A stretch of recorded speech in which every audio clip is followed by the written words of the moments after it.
Good afternoon and welcome to the Carr Center for Human Rights Policies webinar, part of our series, The Fierce Urgency of Now. This series corresponds with a course on economic justice theory and practice that I co-teach with Mathias Risse, the faculty director at the Carr Center. Each week we explore a different aspect of economic justice, both with respect to theory and practice. And today we're going to be discussing one of the most compelling issues facing the world today, the issue of migration. More people are on the move today than any time since the Second World War.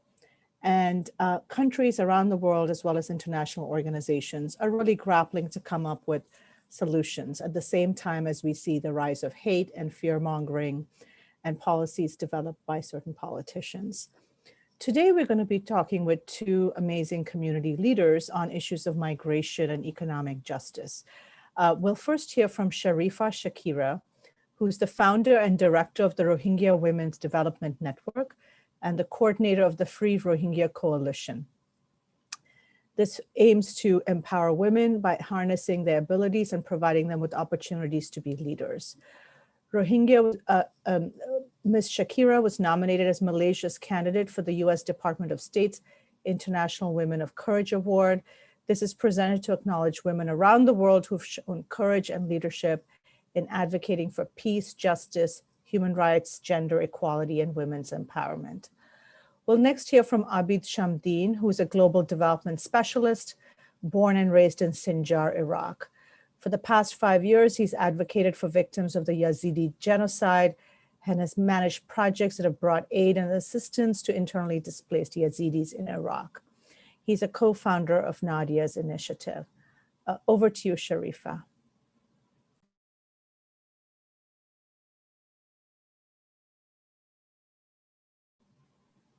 Oh, yeah.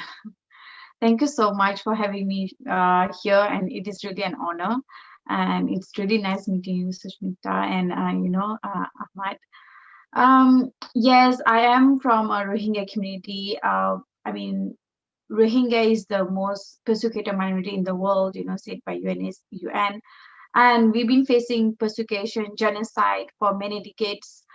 Due to that, we have to, many flee from their country. There is a lot of, abuses, crimes against us, by the government being, committed against us. And there are many families decided to flee from their countries. They save their lives save their children's life, for better education, for better livelihoods. And many people flee to Bangladesh, the neighbor's country, which is now, is the largest refugee camp in the world. The Rohingya refugees staying there, and Rohingya refugees are fleeing to other countries as well. To flee the brutal the Myanmar government.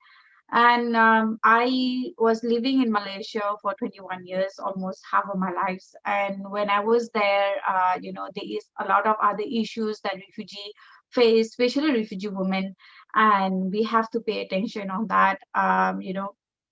There's trafficking issue was happening. There's other gender issues that are happening. There's so many issues that are happening in the community, and yet there is no women voices. There's no women who are leading a cause for women.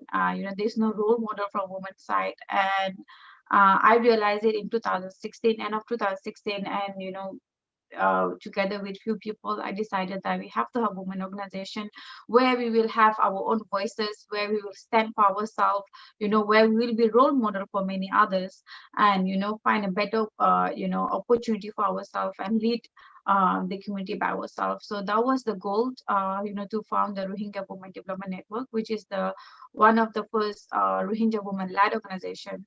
And we are helping the women through so many ways, including the making the women independent through financially, giving them skills, giving them job opportunities.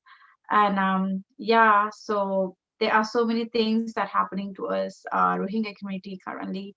And we have become we to save our life, we are in Bangladesh, we are in Malaysia, we are in India, and so many, we become everywhere. And we are just waiting the day, where we will able to go back to our own country and, call ourselves Rohingya from Myanmar and, remain as, people from the country. So everyone working hard from every part, every way, every possible way, wherever they are, just to make the world call, that we are Rohingya and we belong to our country, which is Myanmar. Thank you. I'm wondering, before we move over to Abid, if you could just share a little bit more about the Rohingya community in Myanmar, as well as like the diaspora in Southeast Asia and the issues that they face both within the country as well as diaspora. Sure. Rohingya people, like I say, we've been facing genocide persecution by the Myanmar government, and for so many decades, our citizenships, our identity, everything, our name being confiscated by the government. We were like living in an open prison there. We have no right for education. We have no right for work, job, to work like normal people. We have no right for anything. We have no right to go from one village to another. Everything being restricted by the government. Yet, so many of us being killed, raped, detained, tortured, killed. Our houses, villages was burned down, and it's been happening for so many decades. In 2012, the world got to know, and it was, there are so many people flee from the country, to save their lives. People entered into Malaysia, Bangladesh, of course, it is a neighbor country, and so many other places. And it didn't even stop in 2012, but it's continue until today, where Rohingya, like almost 1 million people are living in, taking refuge in Bangladesh, which is considered as the world largest refugee camp in the world, where these people have no education access, have no livelihood access, no security, no sanitary, no clean water, nothing. And they are literally been there, since 2017 now, and waiting, to return home, to go home with the rights and dignity, with the freedom, things like that. And people go to Malaysia and stuff, and only there's always one question people ask me: how do you come to Malaysia, example, and how do you flee to other country? And many people are not aware that refugee become refugee is not with a choice. We have no choice. Nobody choose to leave their country, and we leave everything behind. And Rohingya, in the case, we have no citizen, we have no documents, we have no passport. So we have to, for us to save our life, for us to save our children's life, the future, we have to give our lives, another again to the trafficker, and flee by boat through the sea, through the jungles, and enter other country. And while in that journey as well, traffickers who are making money, they are also take advantage of everyone, including the children, the women, and so many cases. Like I personally have been working with so many traffic victims in Malaysia, because I was based there. And there is so horrible story that they face. And the genocide is still taking place in Myanmar, and people are still suffering, people are still afraid, they cannot go out of the house, they don't know when they will be killed. And our case is now in ICJ, International Criminal Court. So we are hopeful that one day we'll able to go back and punish the perpetrator and get back the justice, that for us. And we will able to live as other human being with the full dignity and human rights. So we are hopeful, but we have to work so hard, and the international community have to really join hands with us, support us, work, for the justice, for the Rohingya community. If that answers your question. Thank you so much. That was so powerful, and it really sort of grounds us in thinking about what are human rights, why do they matter, and why the rights and dignity of everyone should concern us. So thank you so much. Abid, I'll turn it over to you. Thank you, Sushma. I'm happy to join everyone today. We have a time limit, so I will try to stick to that time frame, but briefly touch on what you said, the brief history of the Yazidis. Um, the entire Yazidi population in Iraq was roughly around 400,000 people. Mainly based in Sinjar, which is in northern part of Iraq in Nainawa province, right on the Syrian border. Prior to, just to go back a little, prior to the attacks by ISIS in 2014, the Yazidis in that region were suffering from economic injustice and lack of proper education and health that was so severe that most Yazidis today, as you can, today we see that most Yazidis were making a living and off of farming and cattle in that region. The area was neglected economically. It impacted generations of Yazidis. For me, as someone that grew up in Sinjar, I was born and raised there, right on the north side of Mount Sinjar. I remember going to the schools, the only two schools we had at the time in our village, walking a few kilometers in muddy, unpaved roads to get to these schools. But when it came to higher education, till today, it does not even exist in Sinjar. There is no college, there is no university in that region. So for a Yazidi to be able to be successful and thrive and learn and get their education done, it is not something easy living in that region. So they would have to relocate for the entire period that they are learning in college, university, to another city within Iraq. But as you know, it's not that simple. Relocating as Yazidi who is being persecuted for their religious beliefs, it's not easy to go simply live in another city, and especially for Yazidi women. And this is why until today we see a very low percentage of Yazidi women being able to reach their potentials and getting their education done. After 2003, after the toppling of the regime of Saddam, the area became what was known a disputed area between the Kurds and the Arabs, both trying to control the area. And there was what was called joint security mechanism. I was actually part of that. From the U.S. side, I worked for the U.S.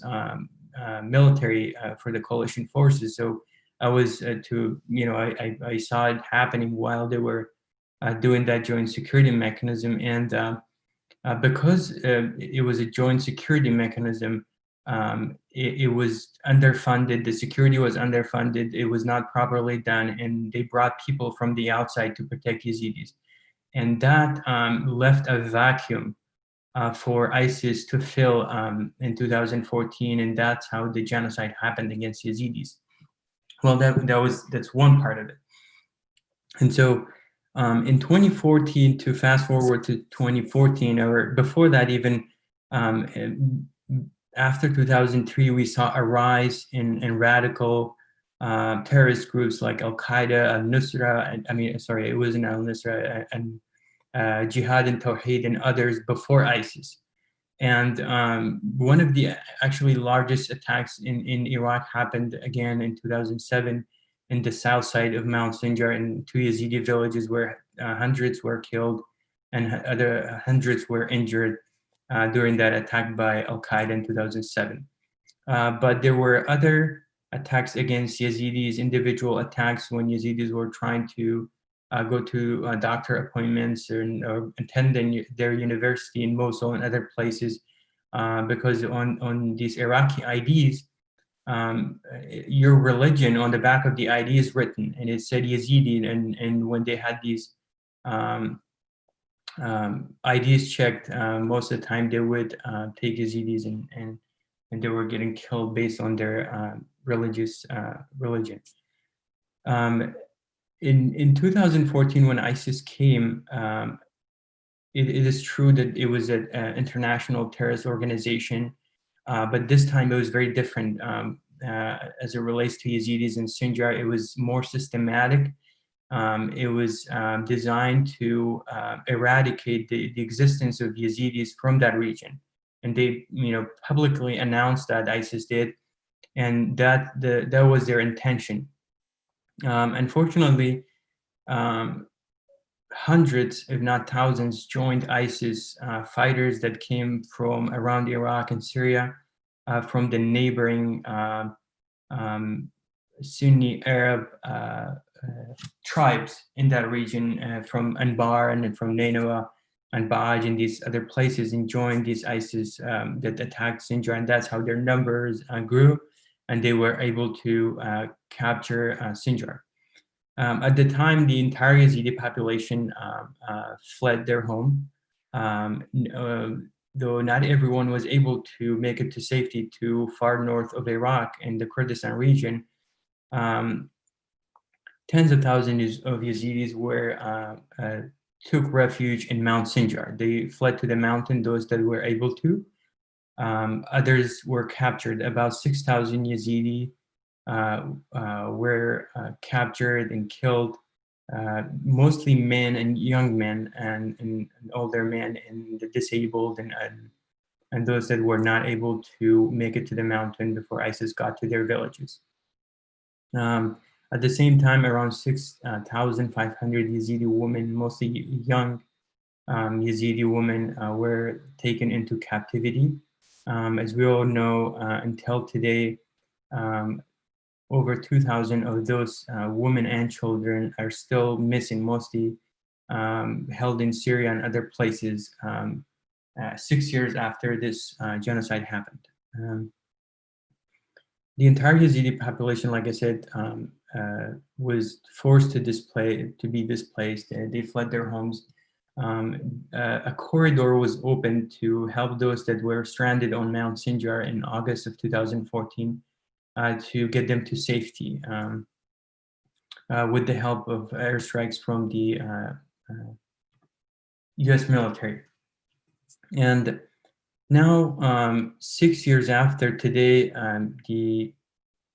about 60 to 65% of the Yazidi population in Sinjar is still displaced inside what is called internally displaced camps in Iraq, and they have not been able to return to their home in Sinjar 6 years later.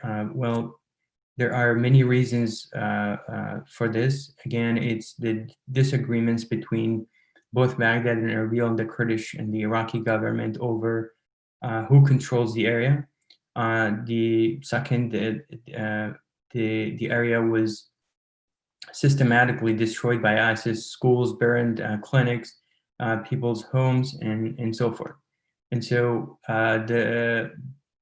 the damage is devastating, and it has not been rebuilt yet. And many people are returning now, though right now the rate of return has increased significantly because people are scared, one, of the spread of COVID in these camps, and two, because they have lived in these camps for over 6 years, and some of them have had children that were born in these camps. They have seen nothing but inside of these camps, and you will have a generation that will grow up of Yazidis that will have lived in these camps without proper education, without proper family setup.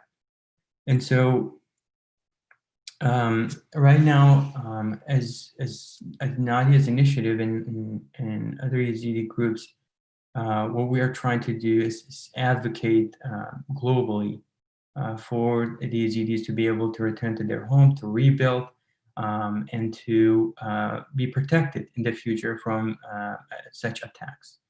And in large part of this also focuses on the legal side of it. bringing ISIS to justice for the crimes committed against the Yazidi community. And our work with Amal Clooney and some countries at the UN were able to pass a resolution to create what is called Unitad now, that is collecting evidence of the crimes ISIS committed not only against Yazidis for this team, but in all of Iraq.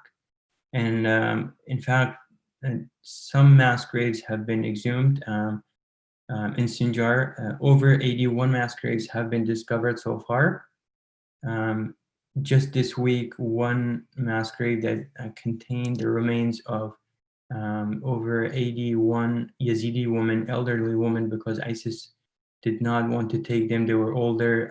They killed them and put them in a mass grave there. And about 16 children also in that mass grave, just one. Out of these 81 mass graves, only about 14 have been exhumed so far. And Unitad and others are working to analyze this evidence, but it takes a long time for these mass graves to be exhumed. And thus, families of those that were killed in 2014 have been waiting for justice, for closure, to be able to bury their loved ones respectfully. And, as you know, that has not happened. And it's taken longer than expected from many families. We're also working with the UN team on the ground in Iraq and the Iraqi government and other partners to try to stabilize security and local governance in that region so that Yazidis again are able to return home and rebuild and restore their life. We are doing many projects, including WASH, health, education, but one organization is not able to restore the systematic destruction that ISIS created. And I believe it's the responsibility of the government, the international community, to help the Yazidis rebuild and restore their life. If you, I can, it will take longer to, it will take long to go through all the projects we are doing, but we periodically post about these projects and what we do on our Twitter account, Instagram account. So feel free to check those out and follow the work we are doing. And for those that are listening, if you're wondering how you can help, well, there's always a way to help raise awareness about what is going on with the community in terms of access to justice, security, and basic services. And you can share these messages and write your government officials so that at least it is back on their radar, because it's not making front page news anymore, but it's happening, and it has not ended. And sorry, I think I took a little over my time, but if you have questions, and I'm happy to answer. Thank you, Abid. I feel like both you and Sharifah touched on so many really thought-provoking points, for us to cover today. I'll start with a question for both of you, really, that picks up on something that you said towards the end of your remarks, which is that you cannot just have one organization tackle all of the challenges that you've outlined. And it's really the responsibility of the government and the international community to play a role in this arena. And so I guess the question I have for you is, starting from the perspective of community-led organizations like yours, there's a very large landscape of UN agencies, international NGOs, large NGOs, right? Humanitarian, long-term development groups. So what is sort of the unique perspectives that your organizations and organizations like yours bring to this conversation, and how can you best influence the agenda setting for these larger international and government agencies?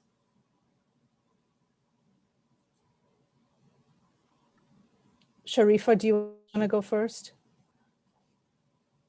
And you're on mute. Yeah. I think what is so important for organization like us to exist is the, the very important point is that the access to the community. And when our organization was founded, the first aim we had it is to create a safe zone, for the community to come in, to share their thought, to share their struggles, to share their challenges, and we together overcome it. And which is the very, very important, things. They are very honest, there are a lot of international organization out there, who are working for the community, from for different area. But the feel of belonging that community have towards the their own community organization is very important, that which I feel, especially for the women cases. And women, they don't share their feelings, their struggles, people like that. So even me, who are from the community itself, I have to work so hard to build their trust, to make them feel so comfortable that they will open up, and then we can help them.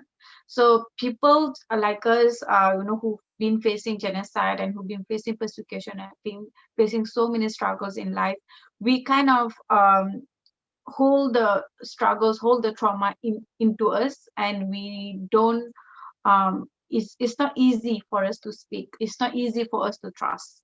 So the trust is very important, and that's a very important point, is that organization like us have to exist, to create that safety feelings for the community. Secondly, the access, there is so many people, to be very honest, there are so many people come, researchers come, the lawyers come, the doctors come, so many people come into the organization, the community, sorry, in my case, and for the Rohingya in Malaysia example. And everybody have no idea how to deal with a certain community. They don't know, what's the how to go to the community, what to dress, how to talk, the body language, everything, because every community is different. And this is the one of the things that I've been always observed, is that people have idea of a certain community by themselves. They don't have the clear picture of what is the community, so they try to add, or bring themselves the way they hear from other people about that community, and that's how it's become wrong. So community like us have to exist, to make that connection, to make that connection to the outside community and also inside the community first. Second, third is in my community, the woman issue is very important, very sensitive. Like I mentioned earlier, we don't have many women voices in our community. And I myself have no one that I could see, and, try to get inspired and, try to do the work that I want to do for my people, try to be that, okay, I am also, someone, I am capable, I have that confidence. So I didn't have that opportunity, unfortunately. So organization like us have to exist, to become the role model. Today, so many from our organization have become role model for so many other people, including their own family members. They see that, that they can be, like they, like example, there are so many other people, like, okay, if my community, a woman from my community can become like this, going through same problem, going through same, struggles, same challenges, yet she can be something, she can still pursue her education, she can still be the leader of the community, why can't I? So this message, this kind of thinking, this kind of thought have to be created in the community, and alhamdulillah, our organization can do that, and we need so many other organizations like this to exist. And it is, the like I say, the work is so important that we need to exist. it is, you know, unfortunately, sometimes I also see that, you know, the most of the work the community do it, you know, yet we don't have fundings, you know, we are very, um, you know, we don't have fundings to go forward. We have good projects, we have good idea, because we know the community, because we are in the community, yet we don't have fundings. But other people, you know, other organization, other international organization, they have funding, they come to us, they collaborate with us to work for the community. So in that sense, the fundings, you know, have it is divided, you know. So those organizations utilizing the fundings, you know, the middle people are utilizing the fundings. When the fundings go to the community, to the ground, it's become very small, you know. So these are the struggles that, you know, we face. And yeah, you know, it is very important, you know, to the funders, the donors know where the channel, where the money is going. People who have project, you know, they should know which area they should focus on, you know, to the community. And, you know, all these kind of issues that, you know, the barrier that we have to solve. And at the same time, you know, organization like us show the strength that we are resilient. You know, we're not going to sit back and, you know, tolerate the genocide, the persecutions. We're not going to tolerate all these things. We are resilient, and we're going to fight for our rights. You know, we invite other international communities, you know, the lawyers, the you know, the politicians, the activists, you know, the teachers, the doctors, to work with us, you know, to build our community, you know, work with us. And, you know, I think this is the strength that, you know, we represent our community, that we are very, very resilient, and we are not going to sit back and tolerate the things. So yeah. Thank you so much. Abid? Yeah, so I would say, you know, for us, we are a grassroots, community-led organization that trying to take a survivor-centric approach. You know, consulting with the community, doing outreach, making sure we are doing the things that are really needed and are important for the community, informed by the community in terms of projects and programs. And as it relates to your question, to UN agencies and large organizations, the presence of the UN on the ground there is very important, and it is needed. And but at the same time, you know, we as a small organization, and for us, we don't implement or even our own projects as it relates to the actual projects on the ground in Sinjar. We work with other local NGOs that are community-based and youth groups to make sure they implement and they partner with us to do these projects. But when it comes to some bigger projects that need more capacity and expertise, we work with European and international NGOs. How does that compare to the UN? Well, the UN is a big a bureaucratic machine that it takes a long time to get one thing done, and especially in a remote region like Sinjar, when it comes to security, you know, for us in the local groups, we don't need an armored vehicle or a convoy of armored vehicles to go and implement a project. You know, that's the difference. You know, you don't need, you know, fancy security to get to the people and do it. We are from the community. They trust us, we trust them, and we work with them to make sure that that we implement these programs and bring support to them in basic services. So, and I think also it's fair to say in terms of advocacy, it also makes sense. It is good that the stories are told from community groups, from community members, not, you know, bringing, you know, expert opinions and expert contribution are very significant and important, but also you cannot solve and speak for other communities like, you know, the Rohingyas or the Yazidis without having their input and their contribution to these discussions. And that's what I think is important. Thank you. So we have a question from the audience, and I'm going to add a little portion to that question. So the person wants to know, what would you say is the most urgent need for each of these communities? Is the priority to create conditions for people to return, so like a right to return, if you will, or is it to improve conditions while displaced? Because you talked about how you might have a generation in a refugee camp, right? I think the average number of years is 17 years. I had heard that at some point. So like in general, not just for Yazidis.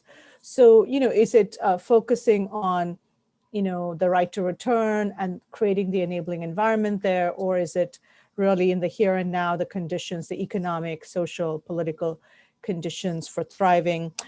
So that was the question, but then I'm going to add another question to this, which is also seeking accountability for past and present, crimes. Because each of these requires resources, it requires people power, it requires strategic, alignment of organizations and movements. So how do you strike that balance? Accountability for past, violations of human rights and atrocities, to securing safety and the right to return, and ensuring, basic economic rights for people wherever they are living.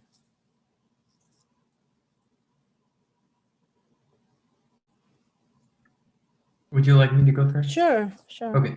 Yeah, these are excellent questions. Thank you. Look, I think in terms of the displacement of Yazidis inside their own country, they are only about 2 hours away from their homeland. Imagine being over 6 years, only 2 hours away from your home, and you cannot return to your home. We heard that the announcement that ISIS has been defeated, and post-ISIS conversations have started. If that's the case, why can't Yazidis return home? And I think, like I said, conditions in these camps are not meant for to be permanent. They live in tents that were set up. Most of these tents were set up 6 years ago. They have a fence around these camps. There is no privacy. There is one tent next to each other. There is no proper structure for education, health. Women, especially, and children are easily being taken advantage of, especially women that lost their husbands and that are struggling economically. The right to return is the most important, and the Yazidi community needs something permanent. They need to be able to return and restore their life. They need access to just basic services, health, education, and things like that. But when it comes to accountability, and this is what takes long. So, working on the UN resolution for over a year and a half until it was passed. After it was passed, it took about a year to actually form this team. And then now they have been on the ground for, I would say, about 2 years, a little over a year and a half. And they've been able to collect so much, but it's a long process. And accountability for these past crimes, especially sexual violence against these women, enslavement of children, is important, because if you want to establish deterrence, if you want to send a message that this will not be tolerated, but also these women, they deserve recognition that a crime was committed against them, being sexually violated and enslaved. They deserve these crimes, they deserve to know and to publicly see that people are being, and perpetrators are being prosecuted for what they did to these women and children, and the community as a whole.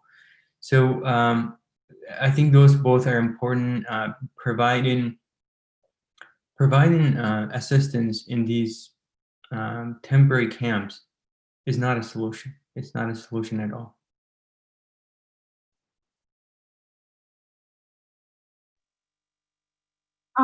Yeah, I think from the Rohingya community, the both long-term and short-term, solution have to be implemented for the refugees, for the Rohingya in the camp inside Myanmar, in diaspora. Example in Bangladesh now, which is the world largest refugee camp, with 1.1 million people are taking refuge there. There is, like I mentioned earlier, there is no sanitary, there is no education, there's no livelihood, there's no security, there's nothing, there's no future for these people. So they should, they must have education for the children, they should have the security, all the very basic things, livelihoods have to have for the people there while they're waiting to return home. The health and everything have to be paid attention. The international community together with, Bangladesh government have to collaborate together, to give this refugee access to the basic necessity. And for the long term, of course, we want to return home. That's always the points, our goal to return home, and we want to return home with full dignity and full rights, as a citizen of the country. We need protection from the international community. We want to return home, and every day people are waiting, to hear when can they go back. And the accountability is, we all believe in justice, and we all believe that justice will be served, to the vulnerable community, for the people who've been persecuted, for so many decades. And our case is, been taken by the ICJ court now, and ICC. So there is a hope that we will get justice. But like the brother have mentioned, the process is quite long.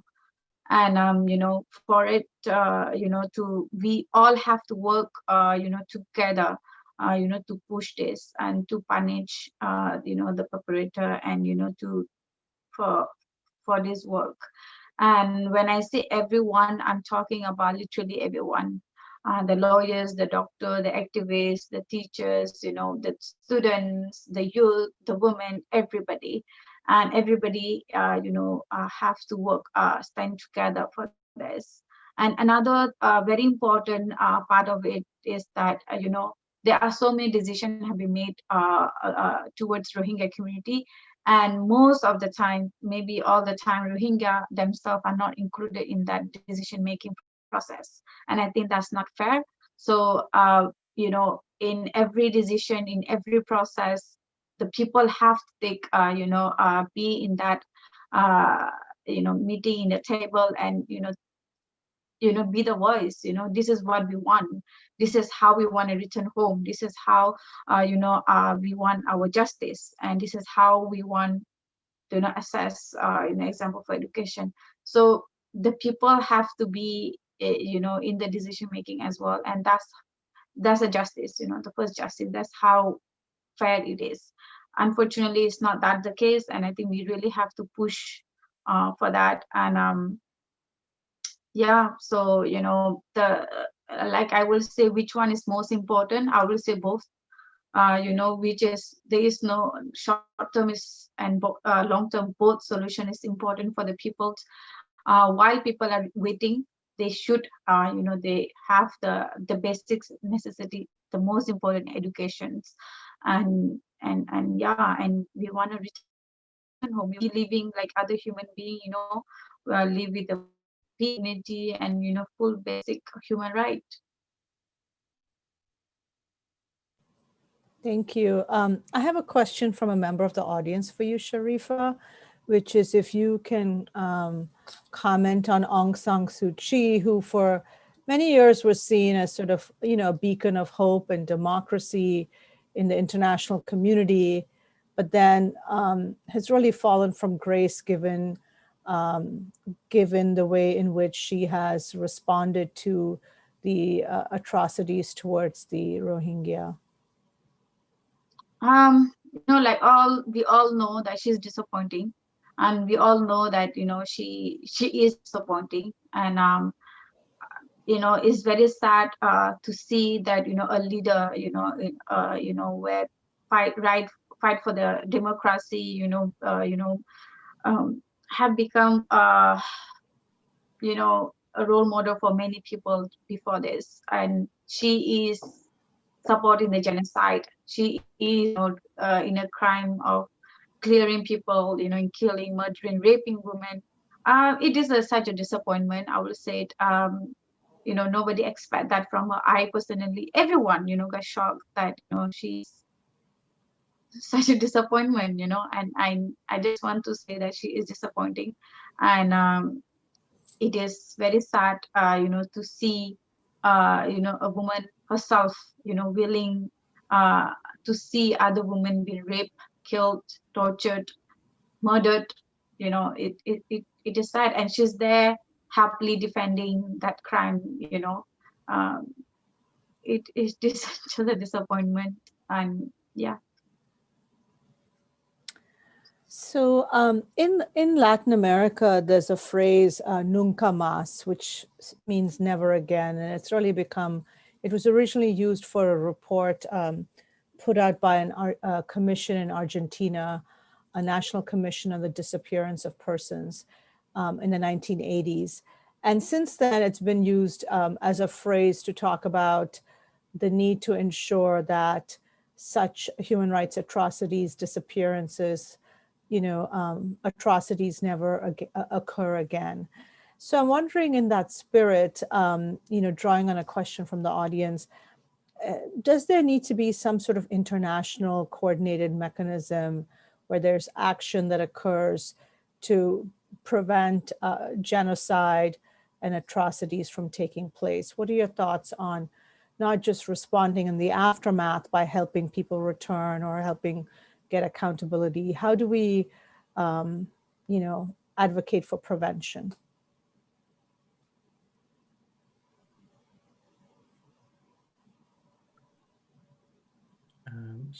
Sure, it's all good.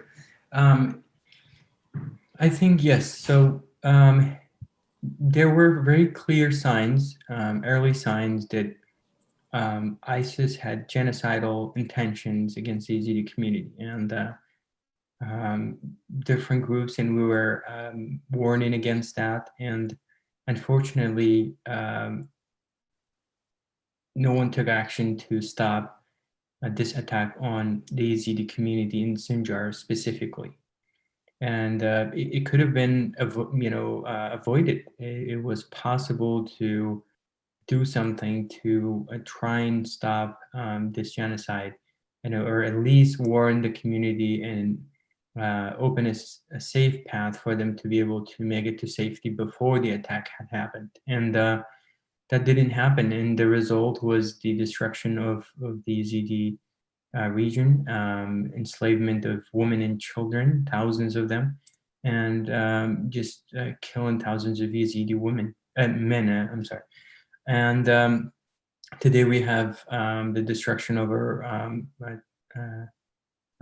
holy places in around Sinjar have been destroyed. The schools, the infrastructure, and the community will suffer for generations. So it is not only important that we respond after it happened, but it's important to take action before it happens and while it happens. When it was happening, I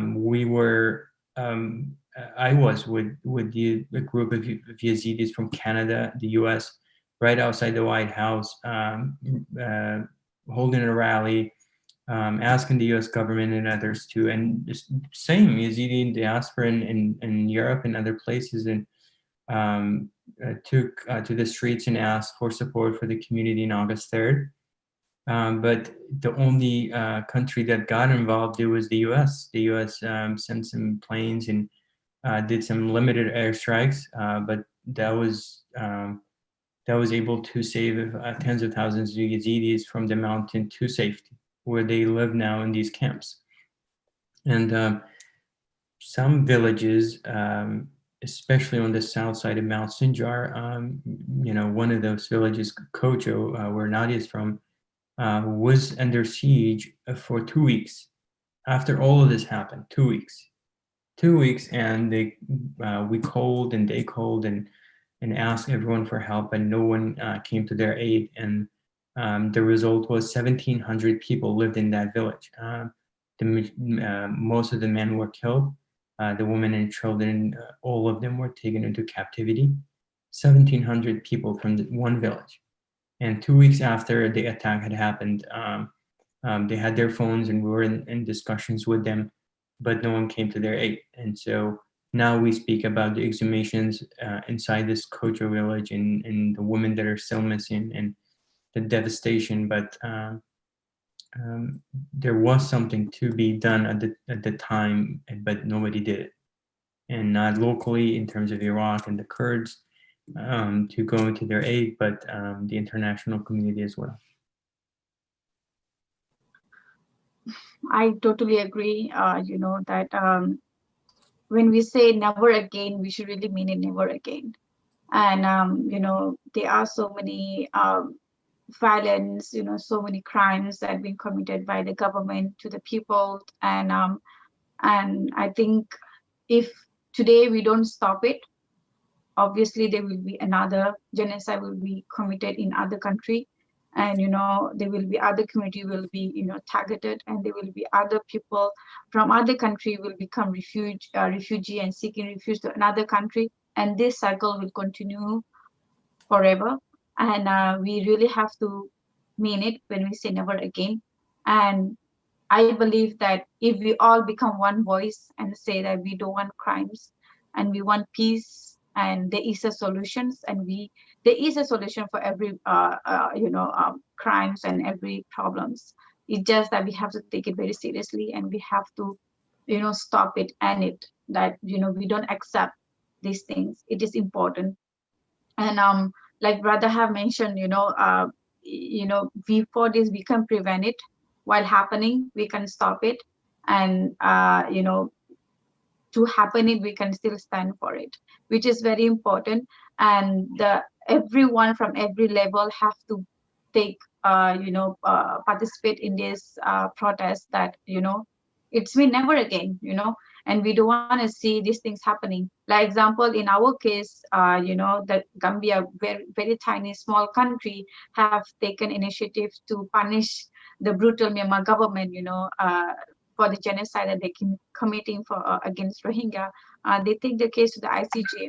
If the small country like Gambia can do that, I sure there are many other country, powerful country, and people in powerful country can take stand and can take the initiative to punish the perpetrator and give the justice and prevent, so that other people, other community, other people in another country don't have to go through the same.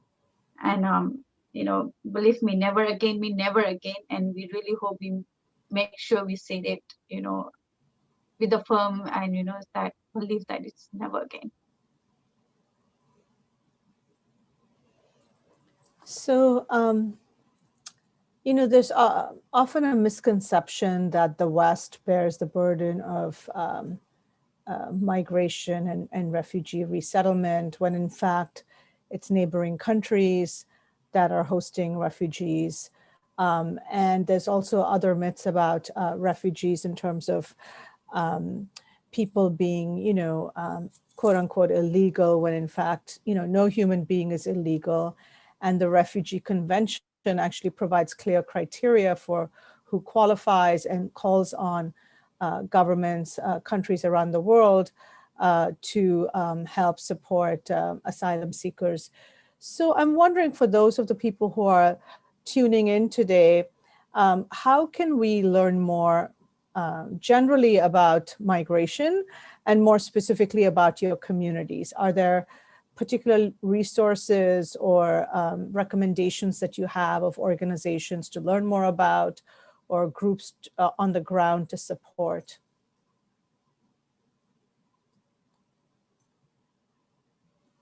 Yeah, I mean, there is so many ways that, can work. And before I answer that question, I would like to say that when people become refugee and, the UNHCR recognize refugee as refugee, and they have, certain way to recognize and to, rectify, clarify them that they are refugee.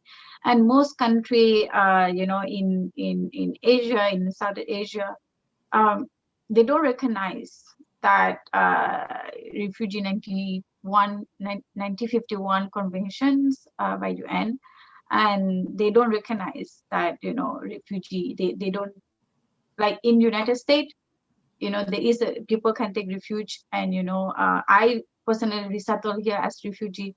But where I was before in Myanmar, and sorry, in Malaysia, and there are other countries like, India and other Indonesia and other countries, they don't recognize refugee as refugee. They call it illegal migrants. And when you label people like illegal migrants, and there is a lot of other, problems that have been created for them. Many people take advantage, of their vulnerability, and it is hard. I spent my life for 21 years in Malaysia as refugee, yet it's not recognized as refugee by the government. It's recognized by the UNHCR. The UNHCR card that I hold as a refugee card, which, which the only document that I have in the country, is not recognized by the government.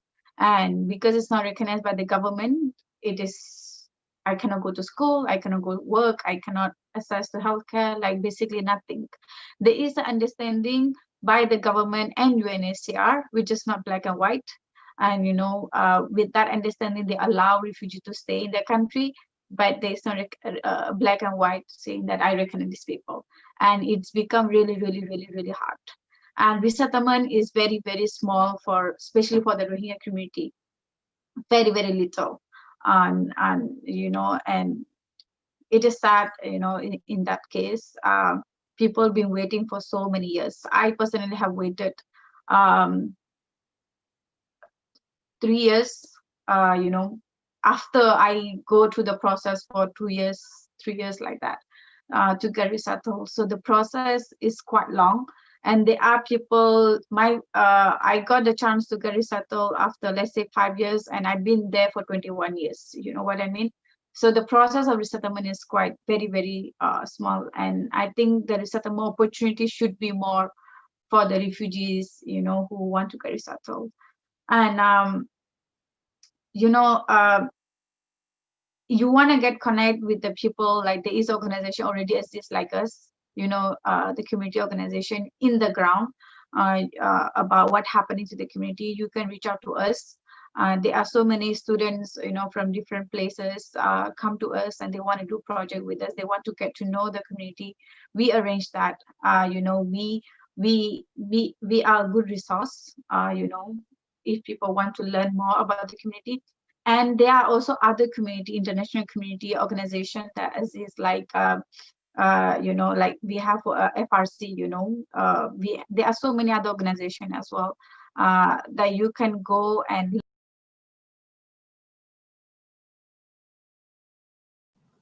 Sharifah, you accidentally got muted.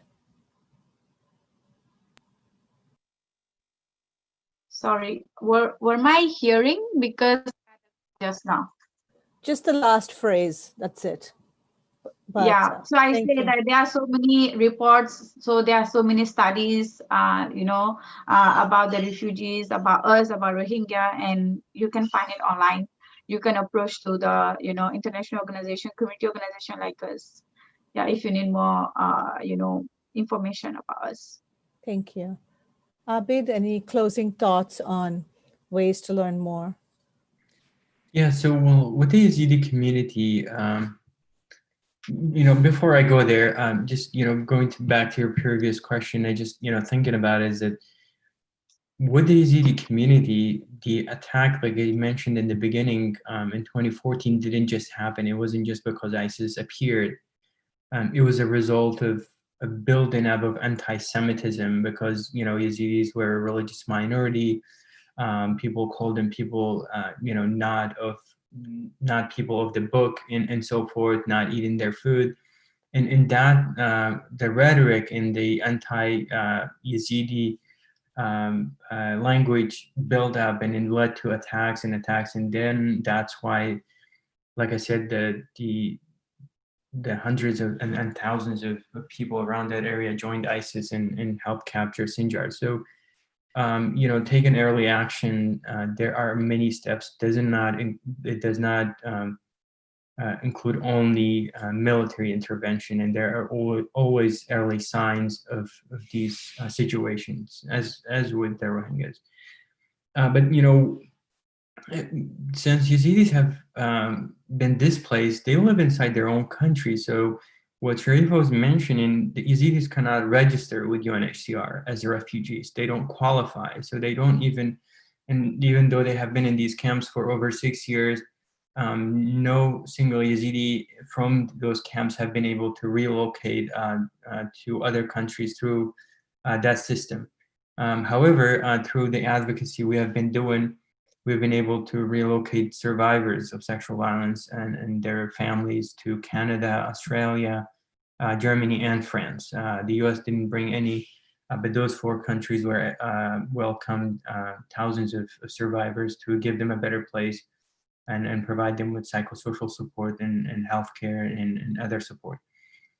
And that's the situation with the Yazidis, that you know, some of them went to Greece, Turkey, but only a small number. The vast majority stayed inside Iraq.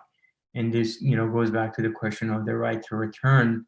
They have no other option. They either live in these camps permanently, or, you know, find a way to go back to their home and resume a normal life again.